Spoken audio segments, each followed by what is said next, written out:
locked up a teen accused of another teen that set off a series of retaliation shootings in Old South Baton Rouge.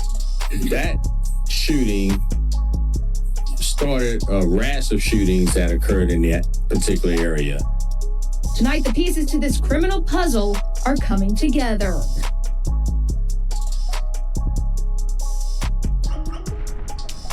So if y'all don't know, this is NBA Youngboy cousin. You know what I'm saying? This is his cousin. He passed away. You know what I'm saying? Rest in peace to him, but let's see what's going on. On the evening of November 1st, 2016, Keandre Ricks, known in Baton Rouge by a street and rap name, BBG Boozilla, was back in his neighborhood. That day, Boozilla was reportedly in and around the 2000 block of Nebraska Street, just steps away from his family home. Locals say he had been riding his bike through the neighborhood. Nothing about that night stood out as unusual. In fact, it was likely a night like many others for Boozilla. Right. But just after midnight, Boozilla's final hours came to an end.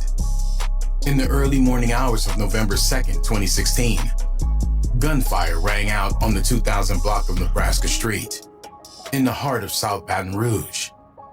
Eyewitnesses reported hearing a burst of shots, sharp, close, and unmistakable. Just moments later, Boozilla was found lying in the street, bleeding from multiple gunshot wounds to his upper torso. The paramedics arrived, but there was nothing they could do. Boozilla was pronounced deceased on the scene. According to police reports and eyewitness testimony, Boozilla had been confronted in the street by two men. One of them was carrying a handgun. Without warning, the gunman opened fire. He was only 18 years old, man. I just seen it on that news report. So he was only 18 years old and got, you know what I'm saying, took out. Boozilla fell where he stood. As he lay dying, the second man allegedly rifled through his pockets, searching for valuables before both suspects fled the scene on foot. For Boozilla's mother, the hit was incomprehensible. Her son had passed away just a few yards from home, and she had no answers. "You have to bury your child. This is so wrong," she told WAFB in a televised interview. "They shot my baby down like a dog in the street." It's like I'm dreaming and I haven't woke up yet. Like I had a bad dream. I'm just waiting on the Lord to wake me up. Taylor walked us over to where her son's body was found, a place she's visited often, trying to make sense of this senseless. Then this way he must have fell in right here. Cause they had all right here. Taylor believed Boozilla's hit wasn't random. He had recently been gaining popularity as a rapper, and she was convinced. And I ain't gonna cap, man. It seems like the more you get noticed, the more you get, you know, recognized, whether it's rap, whatever it is that you do, you seem to get a lot of hate that come out of it. You know what I'm saying? And a lot of the times you just trying to get you a bag. You know what I'm saying? A lot of times you ain't asking for the hate. You asking for the support. You asking for the love, but you ain't asking for the hate. You can keep that. That his visibility had made him a target. He was cheated out of life, she said. They took his chance. Almost immediately after Boozilla's passing, social media erupted. BBG affiliates flooded Twitter and Instagram with messages and images. In a video interview, BBG Baby Joe, one of Boozilla's closest friends and longtime collaborators, spoke publicly about the loss. He was in jail when it happened. Boozilla, that was my first like major home and rolls, like boom. How old were you when that happened? I was 17 when Boo got. I had just turned 17 that year. And how did that affect you going through that? Like losing Boo, that fake fucked me up. For Baby Joe, Boozilla had been more than a friend. He was the center of the circle. He was the core of us, Joe said. When he passed away, God gave me Youngboy. When Boo got, I met Youngboy in jail. Me and Youngboy, man, what I be? I be saying Youngboy, man, what I be, man, in jail. Boozilla and Youngboy are cousins, right? Yeah, they first cousins. So you being his, close homeboy, and that being his cousin, that kind of like, kind of made you guys kind of bond and have a friendship? Yeah, like that, like. NBA Youngboy, though not publicly vocal at the time, would later reflect on the loss in his music. In his song, Poor One, he paid tribute with the short, cutting line, I know Boozilla's still with me. Among the musical tributes to Boozilla, BBG Baby Joe released a dedicated track called Boozilla Day. BBG Boozilla wasn't a household name in rap, but in Baton Rouge, his name carried weight. He was young when he passed away, but his legacy was already taking shape. Boozilla had been recording music, releasing tracks on YouTube and SoundCloud. And that's what I was just about to say. He got a little bit of music out, he ain't got much, you feel me? Because he didn't get the chance to make it that far, So he do have a little bit of music out there. If y'all want to go check it out, I think on YouTube and on SoundCloud, you know what I'm saying? He got a little bit. And building a reputation for hard lyrics and street loyalty. But Boozilla was more than a street rapper. He was a cousin of NBA Youngboy. And grew up close to that's them right there. That's NBA Youngboy and that's Boozilla, y'all. So they definitely, blood cousin, even though we heard it in the, in the video, but that goes some proof right there. He tied to the Bon Boy Guerrilla movement. The BBG, what does that actually stand for? BBG stands for Bottom Boy Gorilla. Together, BBG and NBA represented the south side of Baton Rouge in a growing feud against Top Boy Guerrilla, a feud that would soon turn deadly. And yet, like many caught in the middle of the music and streets, Boozilla's story wasn't simple. In 2015, there were rumors of a falling out between Boozilla and NBA Youngboy. Some said it was about money, others about women. At one point, Boozilla even posted a tweet hinting at murder. The real reason you ain't got hit yet is because of your mama. The tweet was aimed squarely at Youngboy. Bro, and that's the thing with me, man. If you gonna have beef, especially with your family, your cousins, first cousin, second cousin, third cousin, whatever cousin, why would you put it on the internet? You know what I mean? Why would you go out the way to let the world know and double back on you beefing with your family? Yeah, I'm reacting to the video right now, but I mean, this type of info wouldn't be out there if it wasn't on the internet. But it is what it is. A clip circulating online even shows Boozilla and Baby Joe threatening Youngboy on video, telling him to pull up.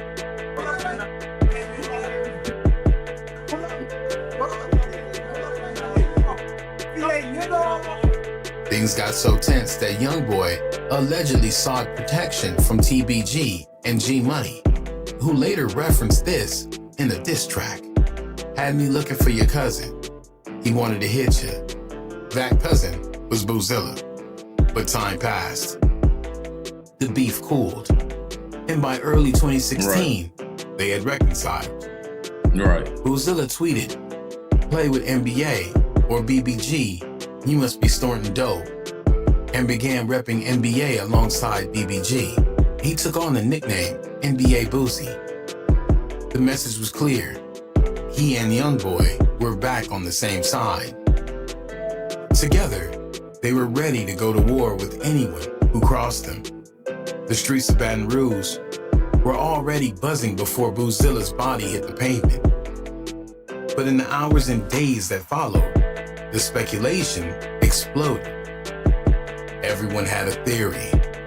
Some pointed at rivals. Others pointed at his own circle. In a city divided between BBG and TBG, the list of people who might have wanted Boozilla deceased wasn't short.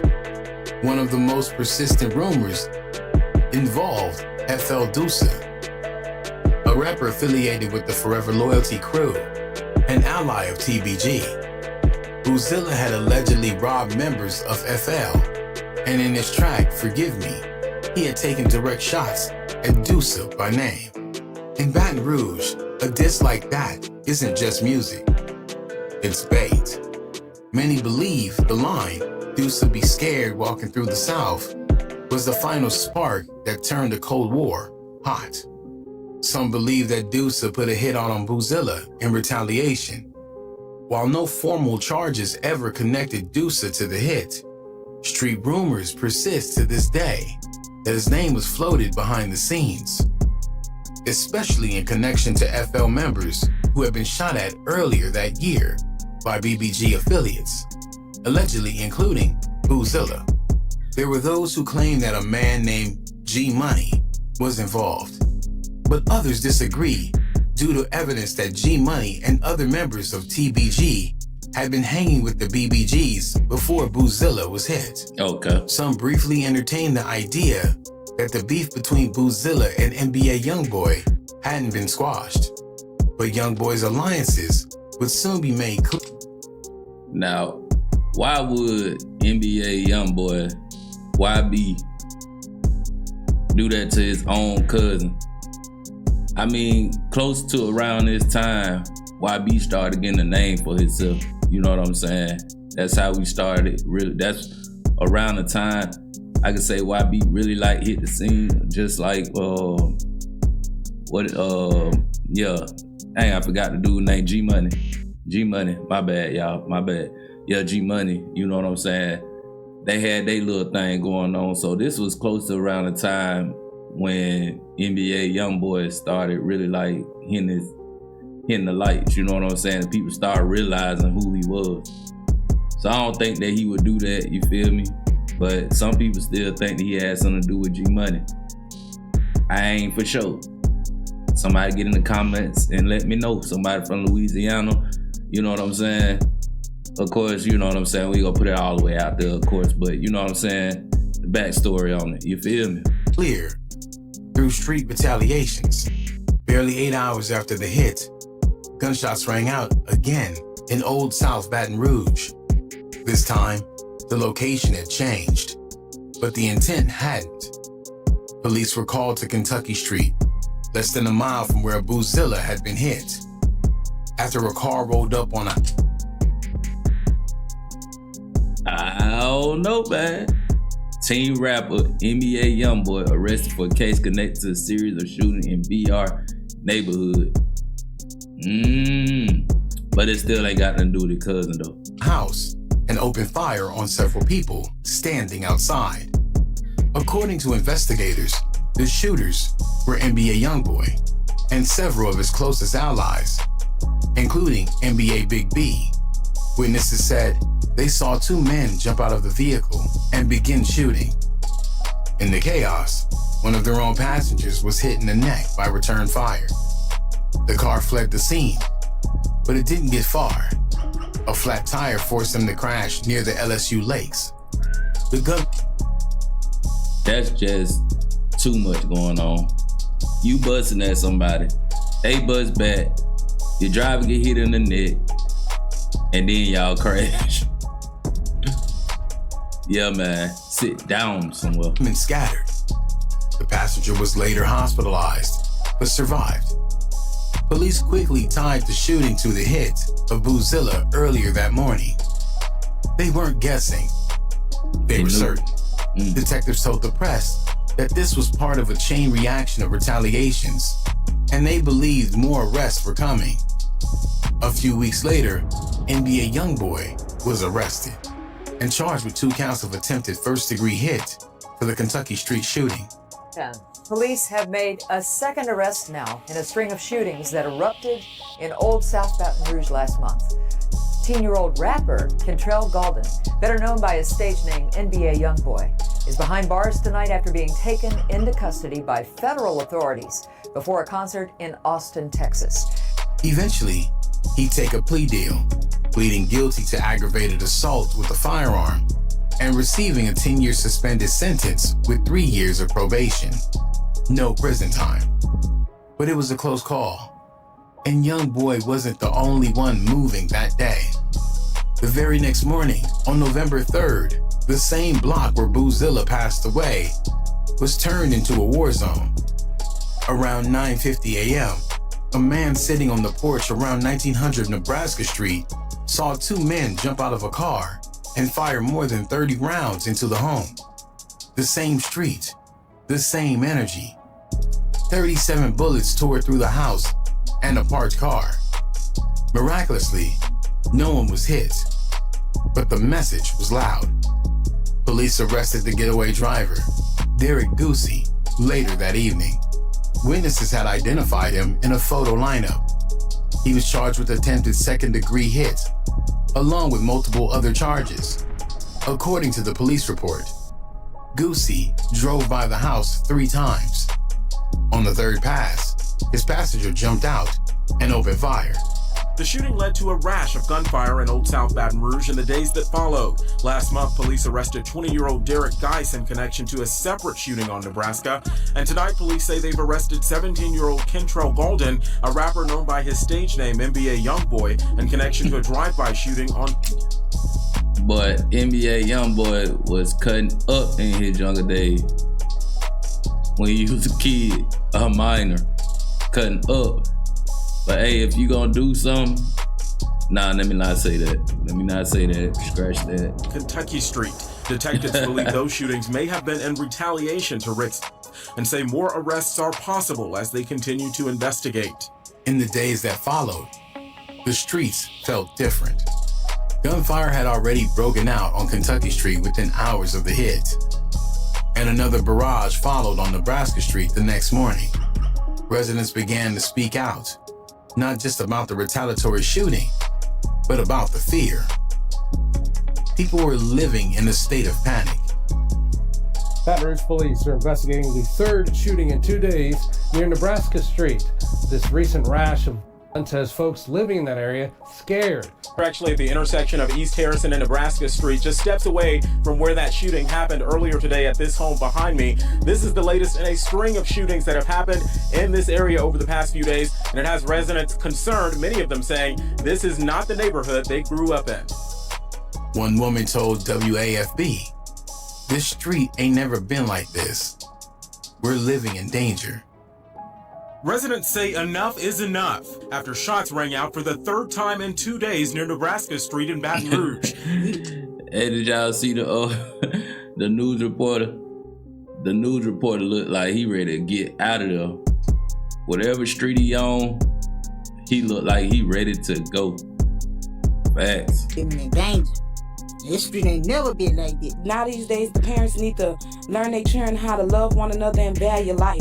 So many children are being taken away from their family members, and I feel like that's sad. This is the latest in a rash of recent shootings in the area over the past few days, including one that left an 18-year-old.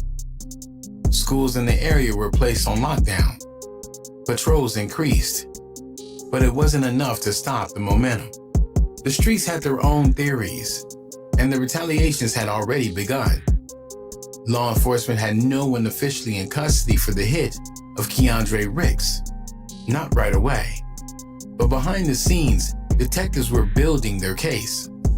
On March 28, 2017, nearly 5 months after Boozilla was shot down on Nebraska Street, Baton Rouge police arrested their first suspect, Tashawn Coates.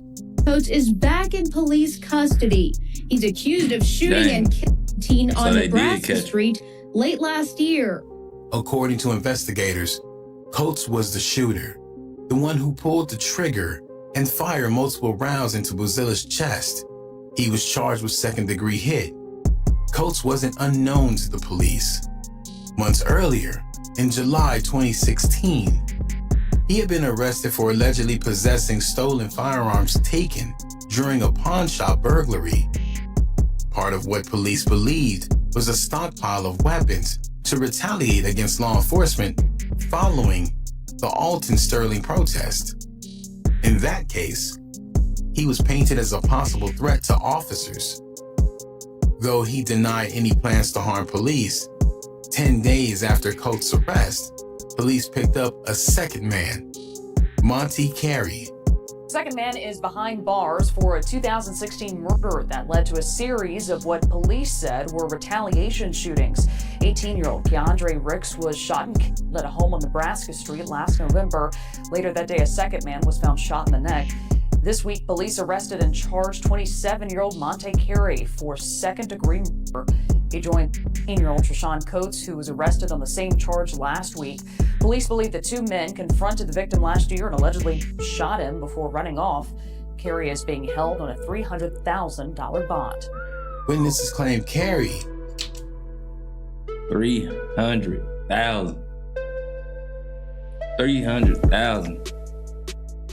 Yeah, you're gonna have to probably put some property up for that. And I don't think nobody probably will want to do that. You know what I'm saying? And I don't think they're gonna take that 10%, which would be $30,000. But they might. I don't know. 10 to 12%. I don't know. Was at the scene the night Boozilla was hit, not as a shooter, but as the one who rifled through Boozilla's pockets while he lay dying in the street. He was also charged with second-degree hit, as Louisiana law allows for accomplices to face equal charges in a homicide. Right. According to the police report, Carey and Coates had allegedly planned the hit together. But even with two arrests, the case began to unravel. On July 12, 2017, a grand jury declined to indict either man. The case was pre-terminated, meaning the jury didn't find enough evidence to issue an indictment. But they also didn't clear the suspects. Prosecutors promised to keep working the case. We intend to take it back to the grand jury if we can find more witnesses or obtain more evidence, the district attorney's office stated. But no further public updates ever confirmed that the case moved forward. To this day, no one's been convicted for the hit of Keandre Boozilla Ricks. Rest in peace, BBG Boozilla. Dang. So I thought that the two dudes was the ones who did it. I guess not, man. So that's unsolved. You feel me? Yeah, man. This sad situation. You feel me? But man, I appreciate y'all watching the videos with me. This is Jackpot's Reaction, and until next video, I'm out.